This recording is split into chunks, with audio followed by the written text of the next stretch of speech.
The broadcast is now starting. All attendees are in listen-only mode.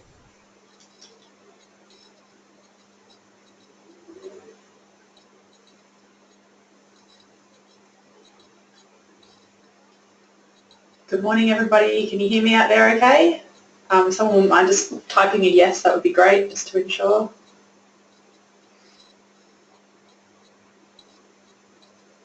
Great, thank you. I'll just wait a couple more minutes. We've got a few more people registered who I expect will be joining us in the next couple of minutes. So just sit tight and I'll be starting very shortly.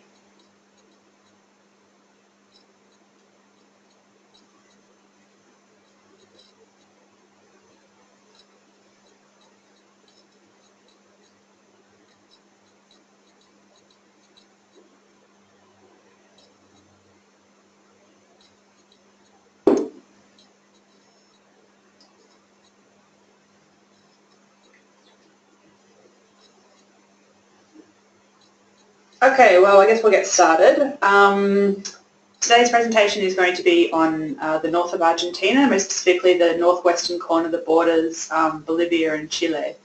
So this region is, if you think about this essentially being the foothills of the Andes, it's a very mountainous region. Because of all the mineral deposits and so on in the mountains, you get all of these amazing colours right through northwestern Argentina. There's very accessible. We've got a couple of different airports you can fly into. We've got Tucuman here, Salta, which is probably the main point that most people depart and leave from, and also Jujuy, just to the north of Salta.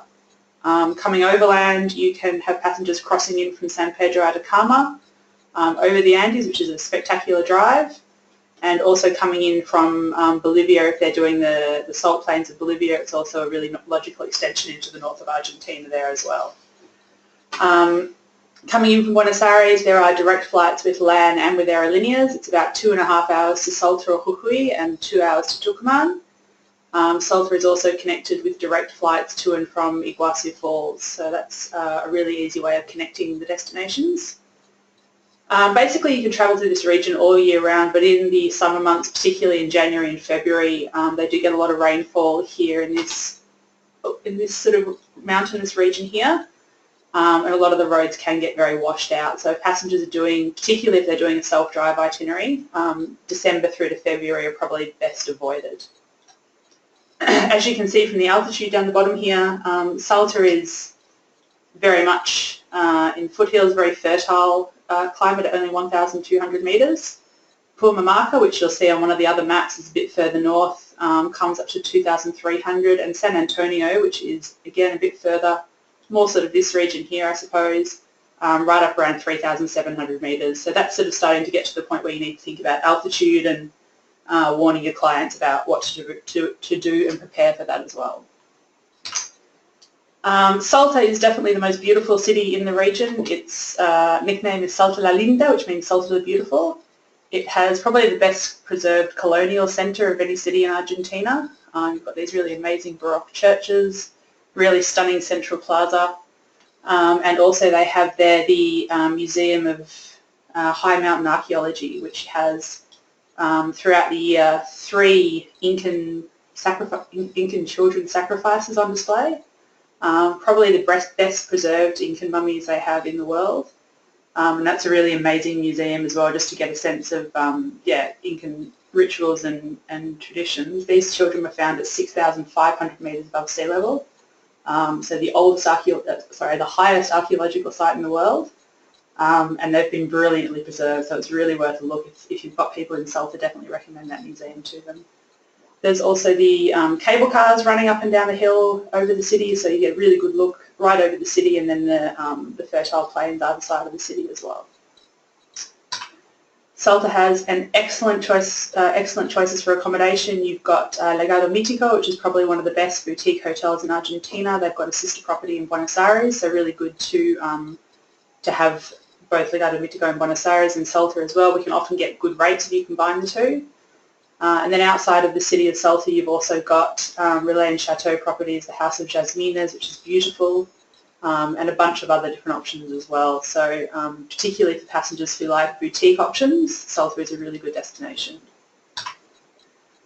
About 3 hours to the south of Salta, you've got Cafayate, and this is probably the second most important wine region in Argentina. It's very, very famous for the torrontes, which is a white grape variety.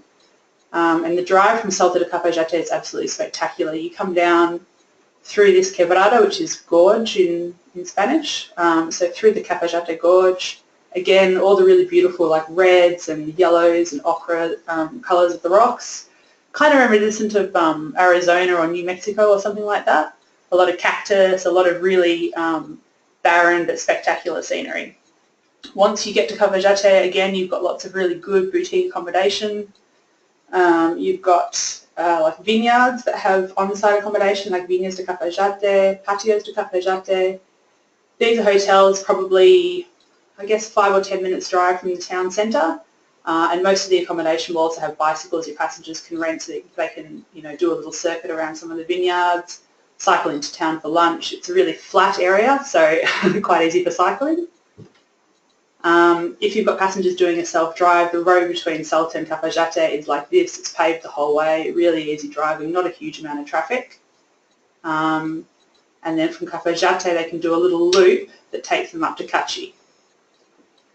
The road between Cafayate and Cachi is a little bit trickier. It's very like windy and I think some parts of it are still unpaved. It takes about 5.5 hours. It's not really far on the map, but because of the road it does take a little while. But the views are absolutely stunning. Plenty of great photo opportunities along the way. And Cachi is, this is Cachi here on the top. Really cute little village. Not a huge amount to see or do, but you do have some really nice boutique accommodation there. So we'd normally recommend maybe one night. And then the following morning, if passengers are with a driver and guide, you can send them on to San Antonio de los Cobres. That's the higher 3,700 metre village. If they're doing a self-drive, I probably wouldn't recommend it just because the road is a little bit, yeah, it's very narrow in parts. It is unpaved, so if they're not familiar with the region, I wouldn't recommend doing a self-drive there. But what they can do from Cachi is take a different route back to Salta, again through another set of gorges, which is really spectacular. Coming north from Salta, you can go up towards Tilcara and the Humahuaca Gorge. Humahuaca is one of the UNESCO Heritage Listed Sites in northern Argentina. It's used to form part of the Inca Road, basically, so the road that went from Cusco all the way down through Bolivia into northern Argentina. This region is, yeah, there's tons and tons and tons to see and do. So basically you've got the salt plains here, which are an extension of the ones in Bolivia and northern Chile. You've got Purmamarca village itself, which I think we see on the next slide. Tilcara is a really cute little settlement with some interesting ruins that you can visit.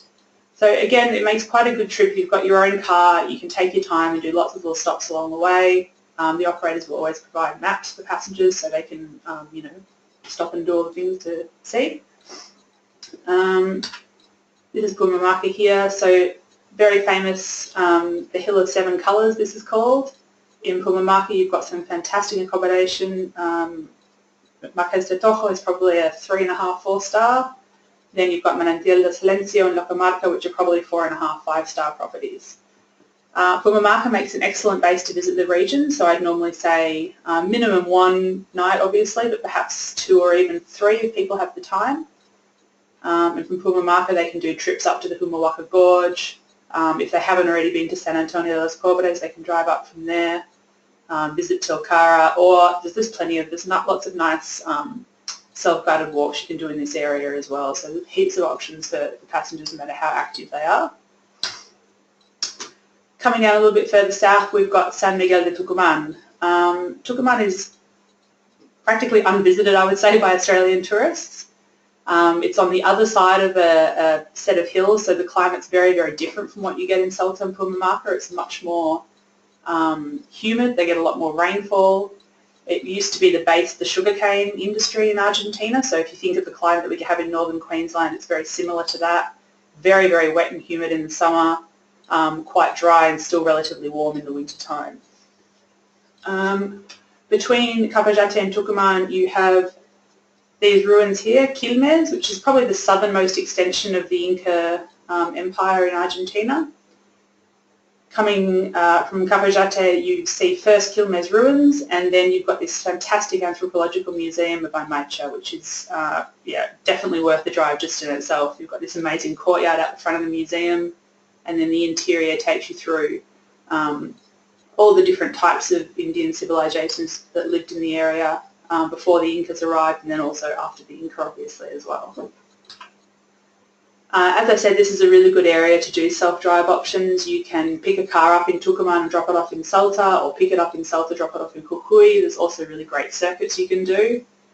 From Tucuman to Salta on this itinerary, you're probably looking at about 550, maybe 600 kilometres all up, but broken up obviously over a 6 or 7 day itinerary. Very limited amount of driving each day. Probably the most you do would be, I guess it would probably be Cafayate to Cachi, about 5 hours, but that's with plenty of stops along the way. So there's no real long days here. The roads are all pretty smooth and very limited amount of traffic most of the times during the year as well. So that's the northwestern corner of Argentina. Coming down a little bit further south now, we have La Rioja and San Juan regions. So Talampaya Canyon and Ischigualasto, which is the Quechua name for place where the moon rests. So we call that Moon Valley, or Valley of the Moon. Again, absolutely incredible rock formations, all formed by the minerals in the landscape, and also the high wind and the erosion that you get there. So you've got these really strange mushroom shapes. You've got this field here which is called the bowling ball field for obvious reasons. And you can get a sense of the scale here with the car in this picture, like just absolutely mind-blowing landscapes. La Rioja is probably the easiest airport to come into, direct flights from Buenos Aires. We can then have passengers picked up and driven down to San Juan, passing all through these amazing landscapes on the way, or again a self-drive itinerary is a really logical thing to do here. So this whole region here is again the foothills of the Andes, and then you've got the Andean range here which forms the border between Chile and Argentina. Aconcagua is the highest mountain in the Americas, 6,997 or so. So that's the kind of scenery that you're going to see as you drive from north to south along this route. At the southern end you have the city of Mendoza, which most people will know because of the huge amount of wine coming out of that region. Certainly the most important wine growing region in Argentina, and definitely where most of the exports come from. There are heaps of daily flights between Buenos Aires and Mendoza, and also between Santiago and Mendoza. So if you've got passengers departing in and out of Santiago on Juan de Solán, you can get connecting services to and from Mendoza as well. You can also cross the Andes by bus via the Paso de los Libertadores.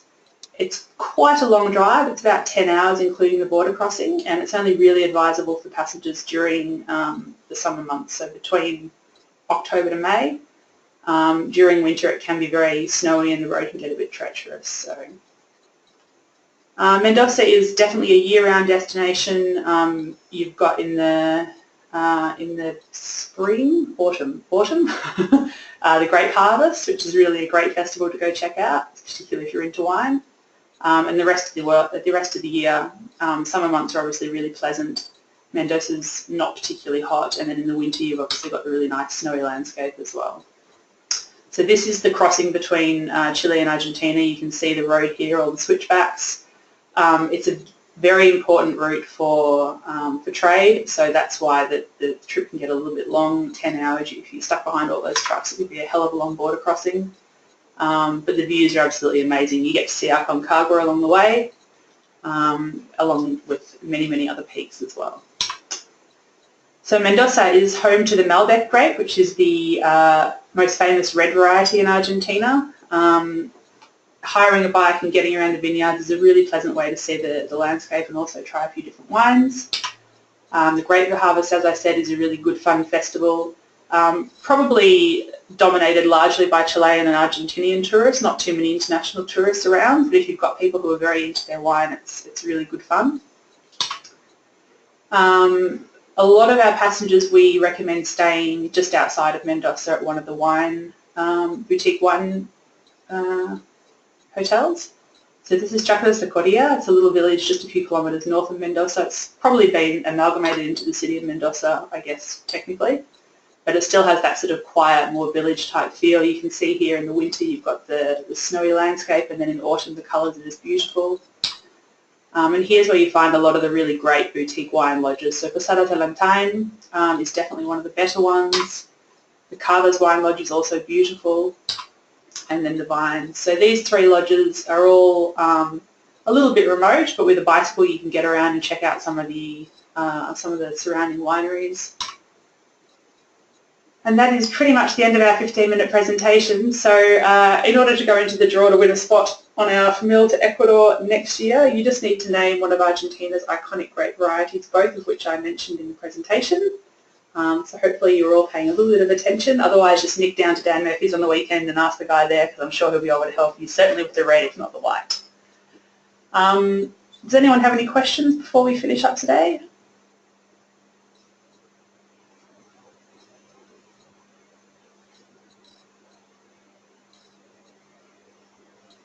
No? Okay, no worries. Well, thanks very much for joining us again. Next week's presentation is, I think, Peru. So please sign up if you're interested, and we hope to see you then. Have a great weekend, and thanks again for joining us. Bye.